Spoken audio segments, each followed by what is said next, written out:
and you are muted. Okay, sorry. Well, did you Now, did you get the message for recording? this meeting is being recorded. Yeah. Got it. It sounds good. Okay. And it says recording too. Well, hello everybody. We are proud to present Zia Hossein, Zayed Hossein, Yes. from Polytechnical University of California, Paloma. And he is going to give a presentation about densification of cities, Costa Mesa in California, and also talk about pros and cons about that, and present a study he made in the city. So I will change to show you the eager students. Hi, guys. There they are, and they're waving. 9 hours away and some hundreds and thousands of miles too. Oh yeah, and I that's say true. welcome to all the students from class 1, 2, and 3 of transport management, and also some students from the city planning program in Malmo University. And also I see Elnas, who is program coordinator, waving there. Yeah. That program, and Marva, program coordinator of the program for architecture here in Malmö. So I give the floor to you, and please first say a few words about who you are and what you do. All right. My name is Sayed Zia Hussain. I go by Zia. My given name is Zia. If you say Sayed Hussain, that's kind of like a family name. So people do use Sayed most of the time, because in our culture, I'm from Pakistan, so we have like the ancestor's name, then the given name to the child, and then afterwards the father's name. First of all, I would like to say good morning to my audience. You are awake, you're early morning, fresh, rising up, and it's midnight up here. So it's like 12 o'clock midnight up here in California. So, and good night to the audience who are listening to me from the United States. Firstly, I would like to thank you to Professor Carl Magnus, right? Sorry to if I get it wrong. Magnus, Director of Transport Management Studies from Malmo University, to giving me the opportunity to present my research to you, to the audience of Malmo University. Secondly, I would like to thank you and appreciation to my supervisor, Professor Dr. Dean Abernethy, Senior Professor of Architecture Department in Orange Coast College, who made this research possible for me. As I told you, like, my name is Sayed Zia Hossain. I'm from Pakistan. From childhood, I have been exposed to Europe. I was like about 6 years old when I went to UK. I lived there and did my infant and junior schooling. Later on, I had the privilege to come to Sweden. I've been to Sweden about like 5 or 6 times, if not less.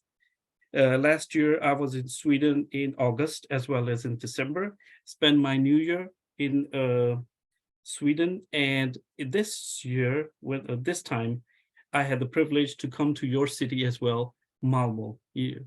And let me share my presentation as well. I should have been showing you, if I can. Okay. Yes. All right.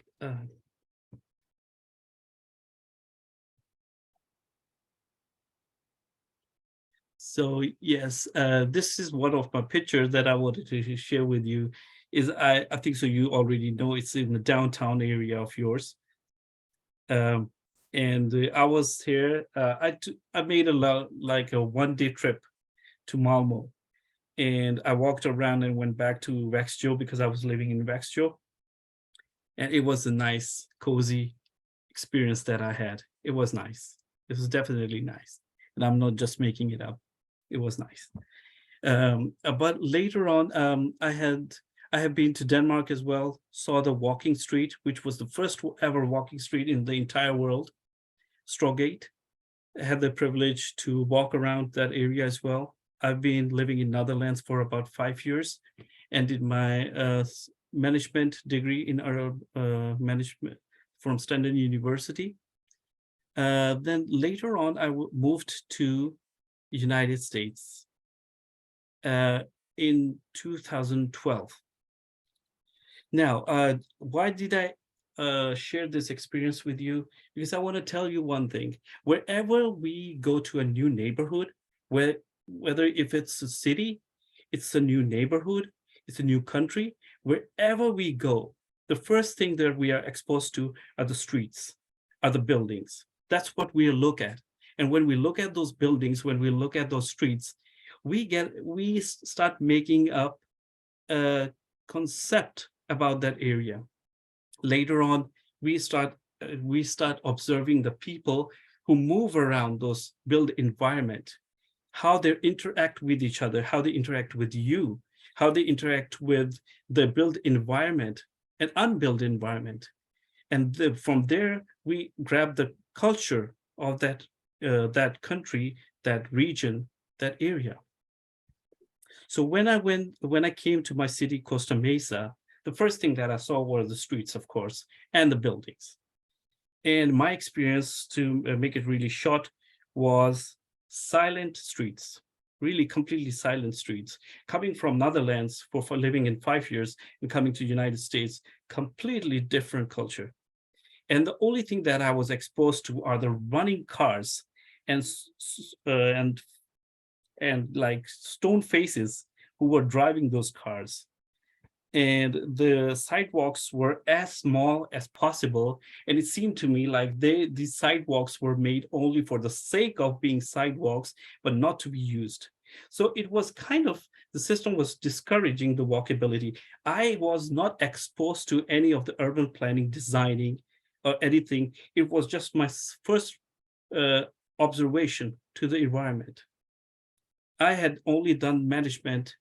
I was not exposed to the urban planning at that time. Later on, I went to Orange Coast College and took a class with Dr. Dean Abernethy. It was Introduction to Architecture, an honors class. And I was given a book called Happy City. It was all about walkability. And I realized like how simple things can make a big difference.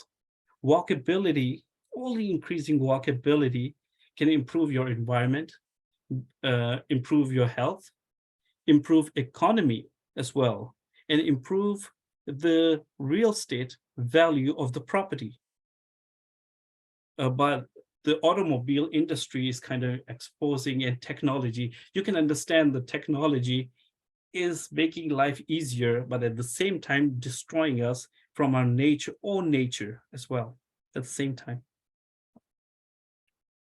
What is walkability? Walkability is a measurement. It's a measurement of foot traffic from home to the amenities. Like, as you already know, you're from the transportation, you know what I mean to say is like the marketplaces, the hospital, the schools, which are nearby. So walkability can be anything that is non-automobile that we can use, can be placed in walkability. Conceptual planning, as we were just talking about conceptual planning was the way to go for the modern world, what we so-called as modern world. We didn't realize that the world was so perfect that we needed to make it more perfect. Instead of making it more perfect, we destroyed it. And what is said that when I apologize if you have to wait for a bit.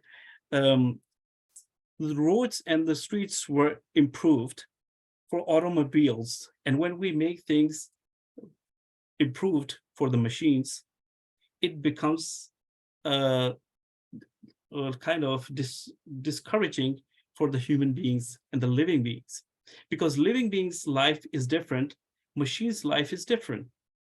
So you cannot compare a machine and consider that environment would be suitable for a living being who has emotions, who has the ability to be very subjective at certain times. And the machine is like 2 + 2 = 4. Like what you tell them, they just do it.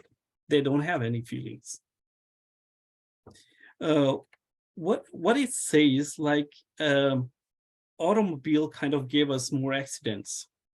That's what it did. Did you ever heard anybody, two people walking on the street and bumped on each other and one of them died? Did you ever hear that? Or even if let's not talk about walking, talk about somebody on the bike and a walking person bumps on a bike or something like that happens. Did they ever die?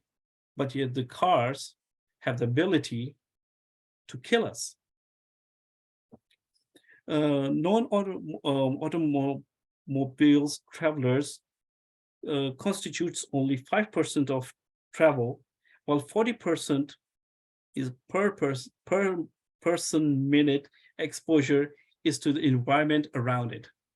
So building walkability is not going to be really easy now. We have changed the whole environment. We need to make the environment to encourage the walkability. It's not going to be like you made the sidewalks and you made the bike lanes and people should come out and start walking. This is not going to happen. I always give an example to whenever I give a presentation, is like, if you make a beautiful house for your pet, you might be having pets like cats and dogs and living with you. If you make a beautiful house for a cat or your dogs, but then you put something like really dangerous in it, and you expect your dog to live in it, that living being will never go into that house, no matter how beautiful you make that house for them or that place for them. They have to feel secure because they're a living being. The first instinct of a living being is whether I'm safe in this environment or not. So listening to those zooming cars running around in 60 miles per hour around you, and you have a 10 feet sidewalk, do you really think you're going to walk on that? I don't know. I don't know. What did they thought when they made this? These are the designs. Yeah, this is what I was trying to mention, was like when we walk, we are, oh, I'm sorry about that. When we walk, we are slower. We are exposed to the environment more than the cars. Cars can zoom in a second. When we walk step by step by step, we are more engaged to the environment than the road itself. Whereas the cars don't. So it's very important to make the environment. Costa Mesa, let's come to Costa Mesa. Costa Mesa is my city where I live. It's in Orange County. Orange County was named by Orange County because there were so many oranges up here. But urban planning we are kind of a little destroyer of the world as well. We concrete all the stuff around us, and we kind of made this city, beautiful city to live in. In 1953, it was a suburb community, which about having 16,000 people living up here. And mostly it was like farming. Later on, latest information about the population in Costa Mesa is 1,009,960 people living up here right now. Costa Mesa has an area of 15.70 square miles, from which 25.9% is assigned to the low density housing, 10.7% is assigned to the middle density housing, as well as 10.5% to the high density housing developments. As you can see up here in the chart, I have put the work score chart, as well as the chart for Costa Mesa. And as you can see in Costa Mesa, you see 77% walkable score. And its transit is 47, which is quite low, but bikeable is 64. Like technically, living up here in this city, I can say very clearly that technically it is doing everything that to make it possible, to make it a walkable city. And if we start counting places in technical terms, you can make a city walkable or anything good in terms of criteria, but you have to see whether this criteria is really working to achieve the goal, what you want to achieve. Actually, what happened was the city of Costa Mesa, what you call the commune offices, the city of Costa Mesa had a plan that if we build the high density houses very near to the marketplace, the walkability will automatically will increase. And there will be lesser cars and people will walk to the market. That was the plan. So technically, it is walkable. It is mostly walkable. It comes with a mostly walkable area, but we'll see how many people do walk in Costa Mesa. The methodology that I used was quantitative data, counting the active transportation, whereas walkability itself, what I've studied, is not only quantitative, it's qualitative as well. So it's a both measurement. And I did ask a couple of questions to the people I met in my survey, but this is not going to be a part of my actually research. It was just for me to find out, because the research was whether the city of Costa Mesa have achieved the goal. Have they improved the walkability in high density areas or not? So it was more quantitative. It was nothing related to qualitative. So what I did was like I selected one weekday and weekend day. On the rush hours, like weekday would be 9 to 10 a.m. and weekend would be 6 p.m. to 7 p.m. So where I would stand at a spot near to the new high density area, which is very near to the marketplace, and see how many people would walk, not only walk, but anything that was non-automobile, I would consider it as a walkability, whether on bike, strollers, skateboards, anything not using car would be considered as walkability. Naturalistic observation was, of course, it was all natural movements. It was spontaneous. It was nothing controlled. The experiment was open, free. And comparing the data of the high density walkability, new high density walkability to the old low density area would be my target, because the point was that I did not have the access. That was the limitation of my research, was I did not have the data of those areas where the high density apartment buildings were made later on to increase the walkability. So I don't have their data for before that time. So my only option was to find the walkability at the moment at the high density area, then compare it with the low density area at the moment and find out which one has the more walkability.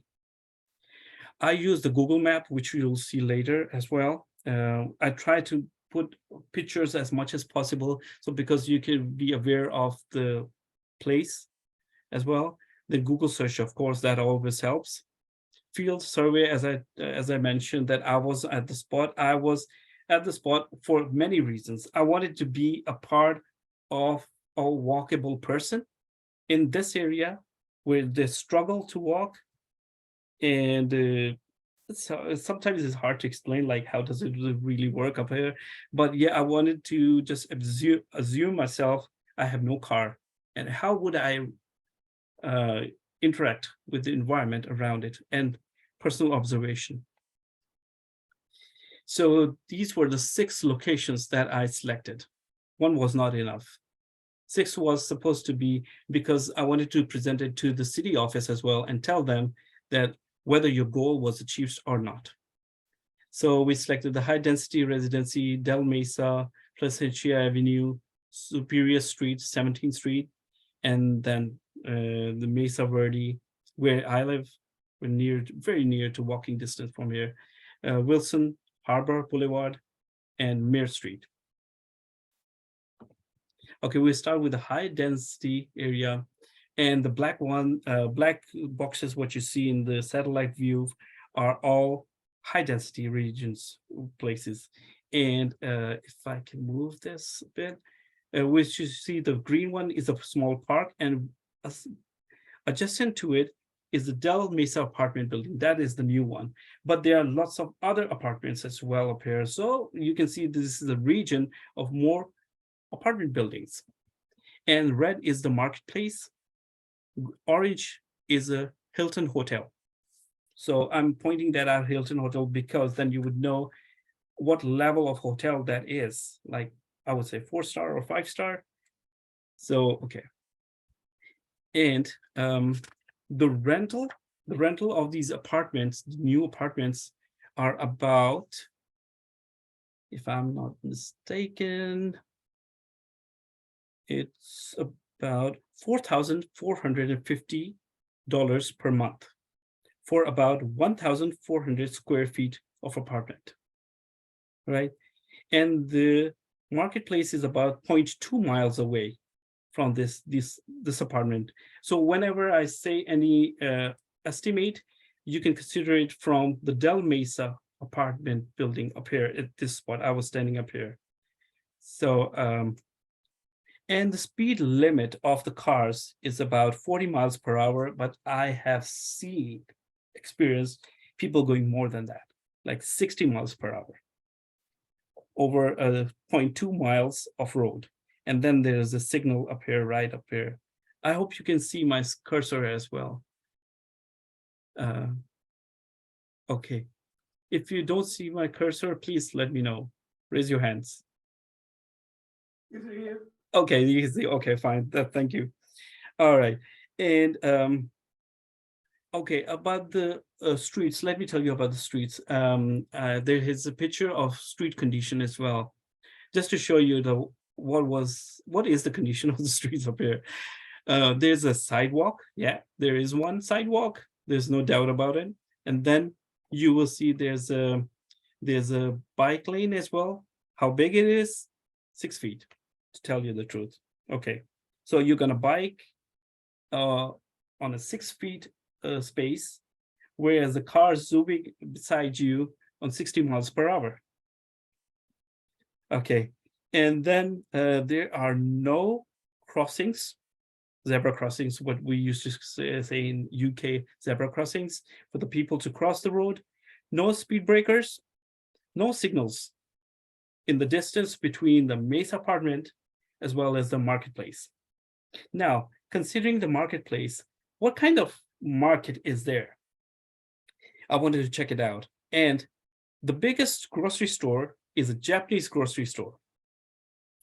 Now, the Japanese grocery store, what I figure out, they're gonna have a very specific customers who would come up there and buy those. If you're making this recipe of a Japanese product, then you will go up there for the Japanese. So it's not for the masses, but it's for the specific clients.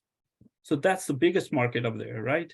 And then you are paying $4,450 per month for your apartment. And it is said that whatever your income is, excluding the regular expenditure, 30% of your income should go to the rental, which makes it a person who makes $14,000 per month can rent a room in these apartment buildings. And let me tell you one thing more about California. It has a Mediterranean climate. So the hottest day in Costa Mesa is about 100 degrees Fahrenheit. So you can see the street condition. There is no shade. There is no much space for two strangers to pass by each other. right? But there's a sidewalk, yeah. And then when technically you say there's a sidewalk, then you can measure yourself as a 60, 67, mostly walkable space. You can consider yourself because technically you are into that category. So that's a funny part, which I always point out. Next is kind of the same. I would not go in details, but it's kind of the same 2 lanes on each side. Island. Island is a lane in the middle, as you can see the in this picture in this street condition, right in the middle. This is a lane where you can stop your car in the middle or go really slow. You need to go really slow because the car on both direction can come in the island lane. If you need to turn left or right, you can stand in this island, and legally you're allowed to stand up here or go really slow. So from both the lane, the traffic that's going or coming can be in the island. So you have to be really slow. There could be a car coming right in front of you. So it's kind of dangerous. I don't know what is the reason for that, but the rest of the stuff is the same. No street furniture. Why does it change itself? Like it says go quick. Okay, I'll go to the next one. So there was no same situation up here. The apartment building is right across the road from the apartment building. Here's the marketplace. I was standing right in up here at this signal. So it's at the crossing, and the Trader Joe's grocery store is a high class grocery store. So you would be expecting the people from this apartment building would be crossing the road and going to the market, but they don't. And the rent of this apartment is 5,950 per month for a 2,260 square foot apartment. So this means you need to make 18,000 per month approximately to get an apartment up here, and 2 lanes on each side, but this one doesn't have a bike lane. So when I stood up there, this was the result. Del Mesa with 24 people walking. And as you can see, on the weekday, there are 24 people walking. And on the Del Mesa, same place, on the weekend, 7 people walking. So I assume these 24 people were the labor work people who do not have the ability to buy a car, and they need to walk. They have to walk no matter what the condition of the sidewalks are. They have to walk to their workplaces. In this Superior, you see 34 people walking, but Superior than 22 people walking. There were more people walking in this. So I guess that's the same situation up here. Yeah, that's what I'm figuring out. But that's just my assumption. I have not worked on my research on that part. My research was only to find out how many people walking on the high density, on the new high density, with a goal, with the city office having a goal that they will increase the walkability. And let's see what is the result of the old low density housing areas. Now you can see the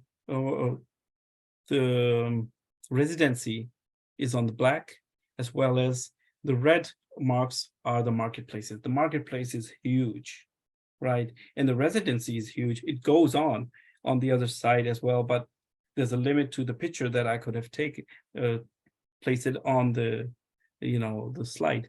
But as you can see, the more further you go in the residency, the more distance it is to the marketplace. But it is cheaper. Like within 2,000, not 2,000, but I would say 2,200 to 2,500, you can get a studio room up here in these areas. The condition of the road, as you can see, there are 3 lanes on each side. So the 3 lanes kind of further divides into 4 lanes when it comes to the left or right turnings. So they kind of spread out the traffic that needs to turn right. They have a kind of a separate lane. So then it kind of adds in this extra lane up there. That's what happens. And sidewalks are the same. It has a bike lane of 6 feet. I've never seen a bike lane more than 6 feet. Sorry. Mirror Street. Mirror Street is kind of a very busy market up here. They have like government business. I apologize. I don't know why it keeps on changing. I think so. I placed my paper. Okay. I think so, this one has more like offices, business offices, and government offices like DMV. DMV is where you get your driver's license and stuff like that. That's the most busiest place. And then you have restaurants, McDonald's up there. And I was standing at this right at that spot near to the crossing as well, and checked out and counted as many people passed by. The questions that I asked them, the qualitative was, why are you walk, or do you walk regularly up here in this road, and what are your reasons? Is it dog walking or exercise, or you go for work, or you just do it for leisure, just love to walk up here? These were the questions. And how often do you walk? Like once a week, twice a week, or thrice a week, like stuff like that. And what do you think we should improve? What do you feel like should be improved in this streets? Mostly people, sadly, they don't know what to improve. They say what it is it is. Like, we will just use that. So they're just acclimating to what is available to them, which is quite sad. This is the same. I wouldn't go even in the details of this area. 3 lanes on each side. And this is kind of a very new place to my area, Harbor. I live in Harbor, and the crossing is the Wilson Street. So as you can see, the marketplace is huge, and then the rest of the place is single family houses. This was the result.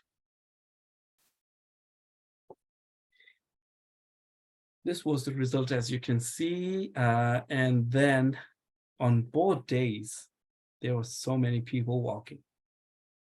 And I assume it was because people who work very near to that those areas were the ones that I counted mostly. And there were some people who were like jogging. There were some people with strollers with their kids. And it was quite a busy and nice, energetic areas, especially the Wilson. I like the Wilson results up there, but the roads were still too big. And my conclusion, ultimately find out, because the new high density residencies apartments that they made were so damn expensive. Only rich people could live up there, and their way of living style is from the childhood. They're adopted to the living, taking car rather than walk. Walk is supposed to be not for them, I would say. Because when I came from Netherlands, I didn't have a car. So at that time, I thought to myself, yeah, I could spend a couple of years riding my bike here and there. I don't have to go far anyway. I don't have any, commitments for our jobs. So, but I didn't have a good experience. And I shared that with the city office as well. You need to change this environment, but they consider people on bike are homeless, or they're thugs. They're just running around trying to pickpocket and stuff like that, or they're extremely poor. So that is a very sad situation. I don't like that. And anyway, and then maybe yeah, they need to promote more. I would say that they need to do a lot up here. Maybe you guys can come up here and show them what is walkability. Like, this is what it is. And then question answers, I'm done. I hope I'm done with how was it? Yeah, it was in about 30 minutes. Any questions, any comments, anything you would like to say? I am here for you. Yeah, thank you very much. It's You're very welcome. Thank you. and also for us in Europe, it's very interesting to see what a million people city in California actually looks like. Cars, car lanes and car lanes and car lanes and Yeah. small sidewalks and minuscule bike lanes. Yeah. So, do you have any spontaneous questions? If you take out your presentation, Yes. and so we just see ourselves. Okay. Stop sharing, I mean. Okay. Yeah, great. Yes. Okay. And there was a question, Yes. Agaton, I think. Who was the question? Agaton. He says, so how do you get more people to walk? And Yeah, that's a good question. How do you make more people to walk? Yes, their intentions were to make the apartment buildings near to the marketplace and think that it will automatically, increase the walkability. But as I did mention, that walkability is a measurement of qualitative and quantitative measurement. So it is very important to make the whole environment walkable rather than just putting up bike lanes or sidewalks there. So how do we make it? I have no idea. When they've already made this kind of, they cannot demolish what they've made. So what that is a $1 million question. How will they make it?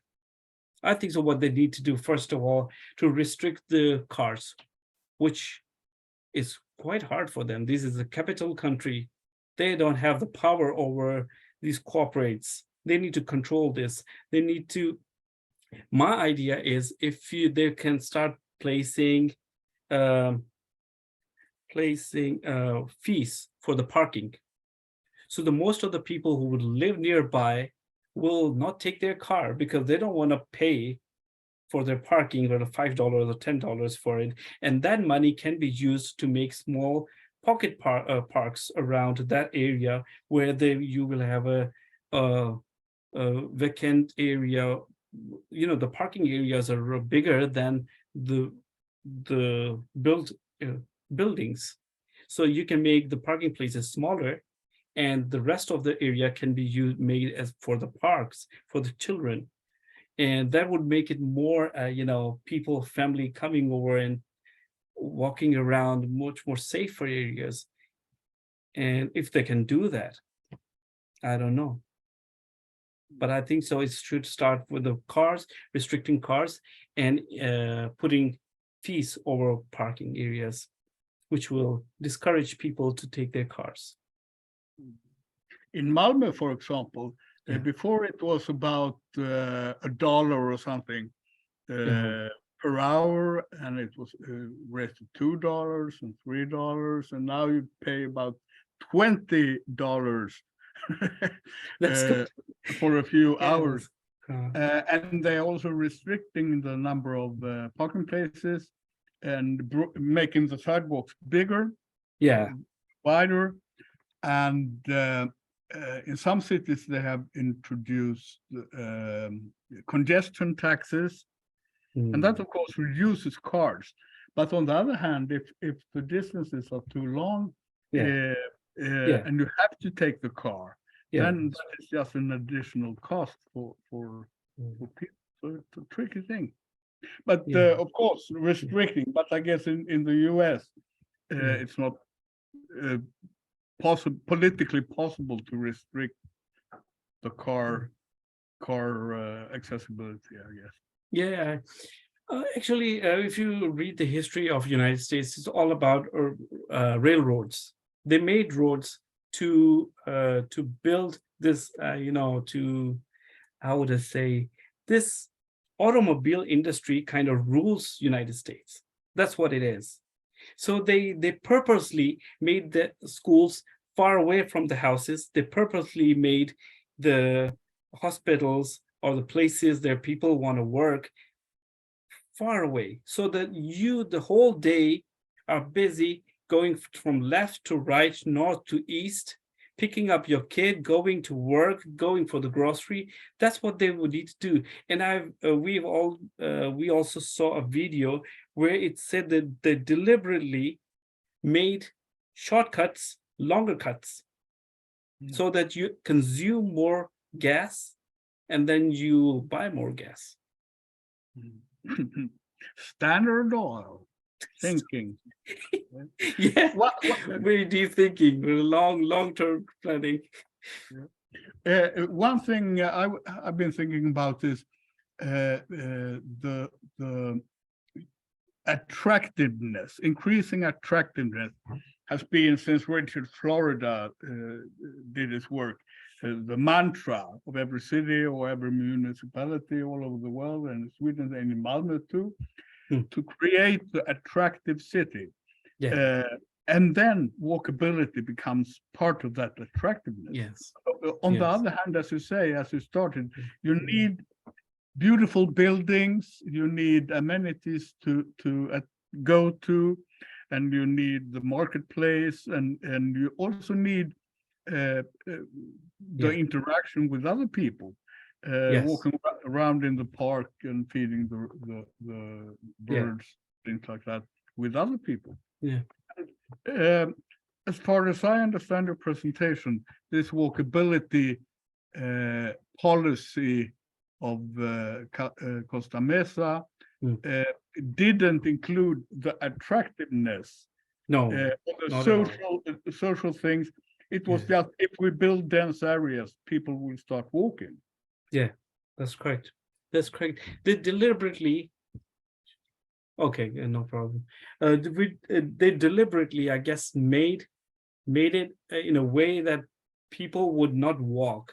Deliberately, they would, because I remember when I came up here, then everybody said to me, like, you will have to buy a car. There is no way you can survive up there.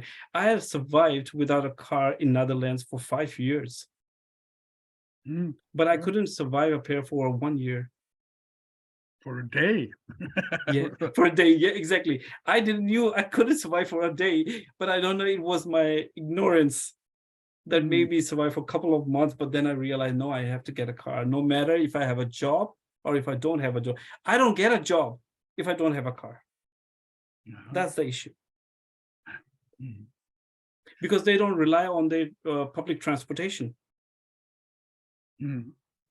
So that could be a thing to improve public transit. Exactly, yeah. If you need to decrease cars on the road, you need to provide like buses as well as cars and trains where people can be accommodated in one automobile, one whatever vehicle. Nowadays, there's a lot of things that need to do. We talk about social, economic, and environmental sustainability, and those three together also are parts of creating attractiveness. And I was thinking, what about those? How big was environmental issues in this densification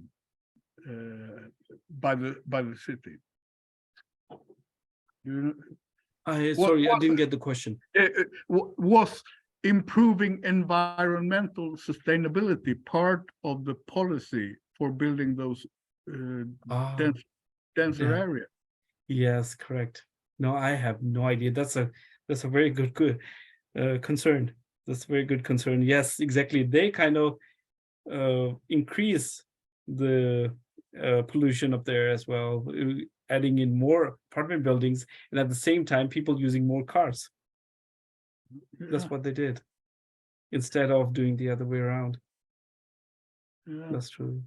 And in the Swedish debate, we are talking about keeping green areas like parks Yes. and things like that in Yeah. order to reduce the effects of climate change. Because in a park where you have soil Mhm. and a pond and things like that, the increase in rainwater, at least in Mhm. Sweden, that is supposed to come with floodings. If you build on those or put asphalt or pavements and so on it, Yeah. the water has nowhere where to go. Yeah.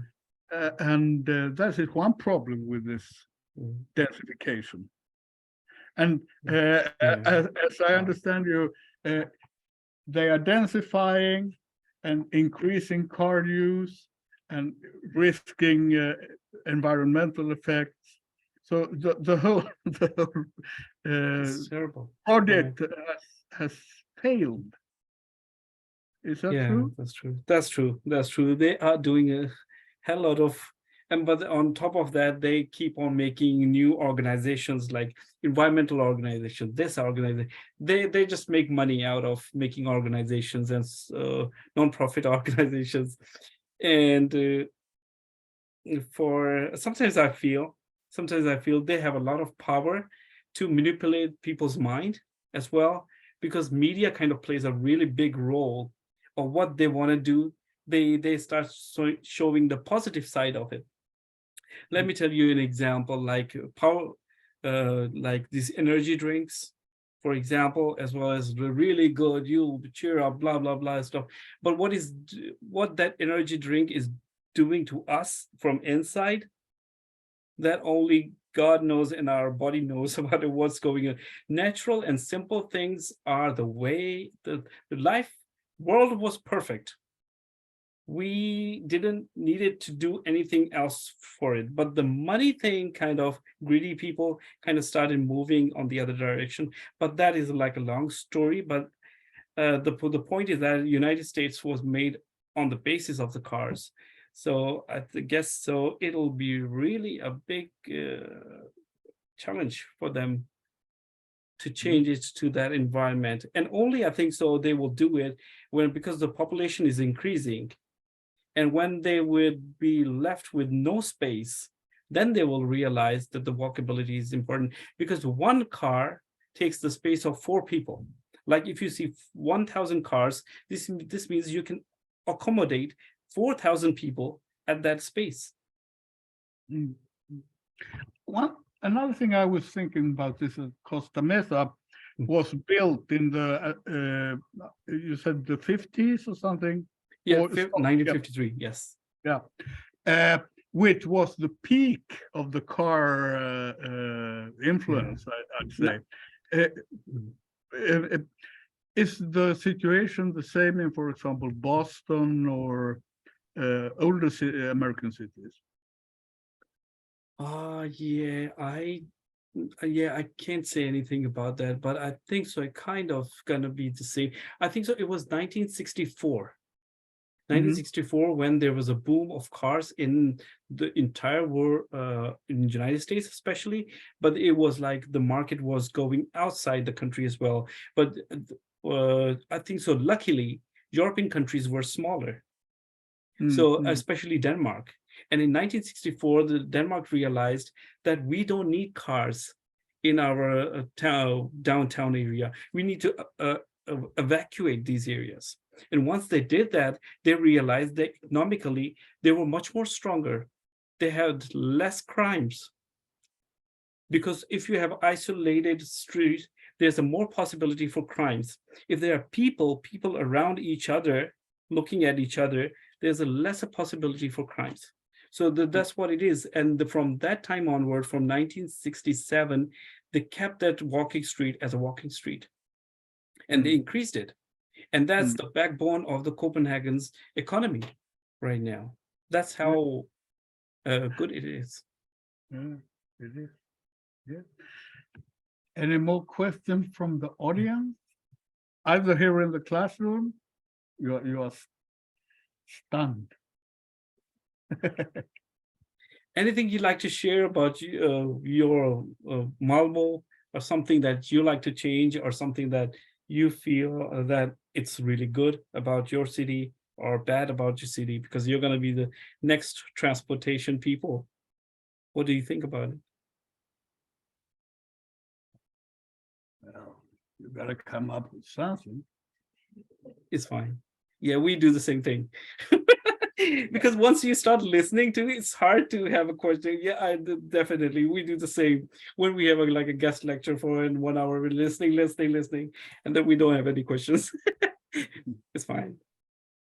But It was a in pleasure. Malmö, in Malmö, they are excessing in pedestrian areas. So first we had the main street where you took your photo. You showed in the beginning. Oh yeah, from, yeah. That from was from the main square to and through the whole city, like Strøget in Copenhagen. And I think it was in 1980s something that was made. which pitch? Which one are you The talking about? when you were in Malmö, you showed the picture. Oh, that was in December. That was in this Yeah, year. I was here. Yeah. Yeah. And where you took that picture is a pedestrian area, trying to be a replica of the Strøget in Oh, Copenhagen. wow. Okay. And That's now cool. central downtown street, the Okay. one after the other is changed into pedestrian areas. Okay. And during summer we have something Mm. called summer street, Yeah. where they put flower boxes with trees in the street, and outdoor restaurants and so on. And of course that is nice, but on the other hand, it intrudes on the accessibility of goods transport and deliveries. Oh, So that is also something you have to bear in mind. You yeah. need to be able to enter with a lorry with the coffee for the Yeah. latte, the Yeah, cafe latte. exactly. You need the latte for the Oh. coffee latte. No, I understand. How could the economy boom when you have the walkability, but you don't have the products to sell, No, right? no. Yeah, Yeah. exactly. I gotcha. Mm. And we have had several projects and have several projects all around the world, and not least in Malmö, concerning city logistics, finding new ways to deliver goods Oh, in okay. urban areas. And Maybe, they don't always work yeah, out. work. Yeah, maybe by drone. But that would be long time. That's a funny, yeah, just a funny idea came to my mind. Maybe by drone. Yeah. Yeah. It is on the agenda too. Yeah. Oh, really? Yeah, Wow. yeah. But they might need a really big ones, because then taking all that product from there. All of you that are not in the classroom but on Zoom, do you have any additional questions?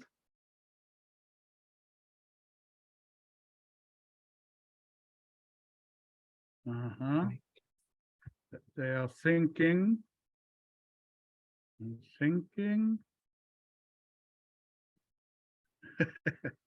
Take the opportunity. You know, this guy is it's 1:10 Yeah. p.m. in Costa Mesa. Oh, thank you. Appreciate it. Thank you. So he has to rest a bit. But we are very, very thankful for your coming and doing it at this late hour. And it has been really enjoyable and has given us some new thoughts about this. And actually, yesterday I had a lecture for one of the classes about these issues, about densifying cities and problems with that. So it's also really, really spot on for our course. So it's been great having you. Thank you. And do you Sia said, do you have any comments about the person? Was it good? Yeah, but you have to say it. Was it good? Yes. Yes. Thank you. Thank you. It's all good. Thank you. Yeah. And look, they are writing here. Thank you for a great Oh, nice. lecture. Thank Yes, you. Very good. Yeah, that's good. I appreciate. It was an honor working for you. I was looking for the opportunity to share my presentation. I was contacting everyone, and then I got in touch with you, and it was amazing. Thank you so much. I appreciate Director Carl to help me out. Yeah, I mean, give me that opportunity to do that. Thank you. Yeah. And I wish you all the best in the future research in this area, and that you will be the person in Costa Mesa that create the change. I hope so. I am applying for being a committee of one of the bike and walkability committee member. And if I do that, let's see how much power do I have to do something. But definitely, if I do have the power, I will make a kind of. I think so. This is in one way, it's a win-win situation. I can give something to them at the same time. I can get a good job. And so, yeah, and it's a win-win situation anyway. So yeah. Yeah. So thank you very much, and Appreciate let's give a hand for. Oh, thank you. Appreciate it. Thank you. Yeah. Now you can go to bed. All right. Thank you. Appreciate it, guys. Bye-bye.